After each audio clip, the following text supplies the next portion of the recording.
Hey guys, Pastor Jim here for your 2-Minute Tuesday. I'm going to take a couple minutes and talk about grace versus mercy. What is grace? What is mercy?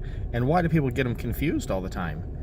I've heard it explained as grace is not getting what you deserve, and mercy, or vice versa. Mercy is not getting what you deserve, and grace is getting what you don't deserve.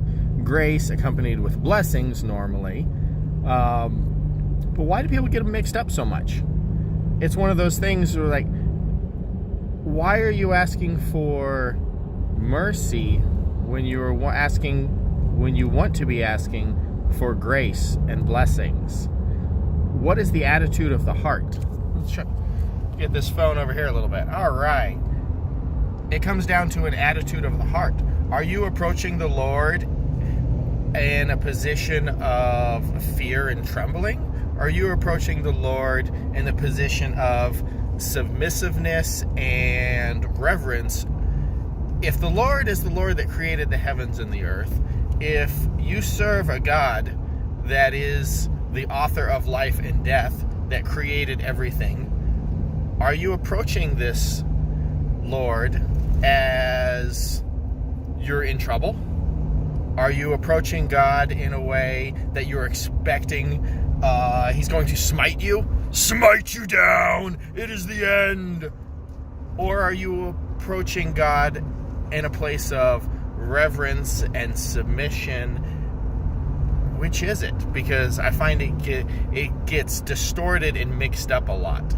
Now, if you are following God and you are in the will of God, why are you expecting God to smite you?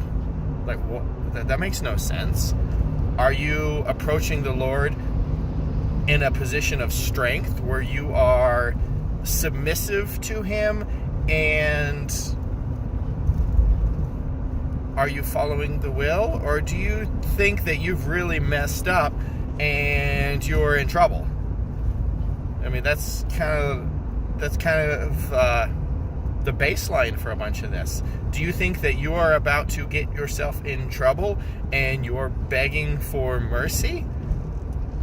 Or are you a follower of the Lord and you're having a conversation with the Lord and you are coming from a humble place, a submissive place to the Lord? It's a matter of the heart and to the mindset. Like, which is it? Because I've heard a lot of people pray for traveling mercies. Do you want traveling mercies because you think you're going to kill yourself or get killed because you've done messed up that bad? I mean, is that what you're thinking? Because that's a little bit not right in most situations, I would imagine. Or are you really trying to ask for provision and blessings? Are you trying to ask for the Lord to watch over you and take care of you and bless you? Because if so, then traveling mercies doesn't make a whole lot of sense, because that's not what mercy is. Think on that. It's one of those things that words matter. What people say and what they mean often are not the same thing. So think about what you're asking for. Similar to with kids. I know my kids, if they're asking for one thing yet they mean something else, I'm either going to have a conversation like, what are you actually asking for? Or maybe I'll give you what you're asking for, and then you realize, wow, that really wasn't what I wanted, was it now? I was like, let's slow down and think about it, because each word has a meaning, and the meanings of words matter. So let's think about what we mean and try and actually communicate what we mean so that people can understand us, so that we can communicate with the Lord and actually ask what we're trying to ask. I find that helps a lot, being able to communicate a little more effectively, being able to talk about stuff and like, what is it we actually mean here? So, are you asking for mercy because you believe you've done messed up?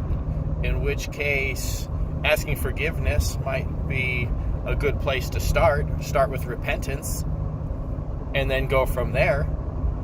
Because with repentance the Lord shows mercy, as he's clearly stated many times in the scriptures. So if that is the case, which happens to all of us more than we'd care to admit, start with repentance, and then with repentance comes mercy. Or if you're asking for provision and blessings, don't ask for mercy, ask for provision and blessings. Or else you have not, because you ask not. And when you ask, make sure it is with pure motives, pure intentions. Don't try and be deceitful and manipulative with God, because it ain't gonna work. So, a little bit of a thought for today on your 2 Minute Tuesday. Have a good week. Shalom.